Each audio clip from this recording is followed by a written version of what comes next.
ఈ స్వామివారి విగ్రహం చూస్తూ అలానే ఉండిపోయారు కదా? అవునండి. నాకు కూడా అలానే అనిపిచ్చింది. అసలు స్వామివారే మా ఇంటికొచ్చారు అనిపిచ్చేలా ఉంది.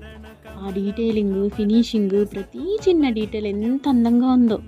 నేనైతే ఈ విగ్రహాన్ని నా 7 శనివారాల వ్రతం కోసం అభిషేకం చేయడానికి తీసుకున్నాను. నిజంగా చెప్పాలంటే ఇది నా బెస్ట్ పర్చేసెస్‌లో ఒకటి అని చెప్పొచ్చు. అండ్ అది కూడా బడ్జెట్‌లో. అసలు లిటరల్‌గా ఒక 15 మినిట్స్ వరకు స్వామివారి విగ్రహాన్ని అలానే చూస్తూ ఉండిపోయాను. నేను అభిషేకం చేసిన వీడియోని కూడా లాస్ట్‌లో యాడ్ చేస్తాను. మీలో ఎవరికైనా ఎగ్జాక్ట్‌గా ఇదే విగ్రహం కావాలనుకుంటే నా ప్రొఫైల్ హైలైట్స్‌లో లింక్ ఉంటుంది. ఆర్ ఎల్స్ లింక్ అని కామెంట్ చేయండి. నేను డైరెక్ట్‌గా మీకు లింక్ పంపించేస్తాను. ఇంకా ఇలాంటి మంచి బడ్జెట్ ఫైండ్స్ కోసం ఫాలో అవ్వండి. Take care. Bye bye.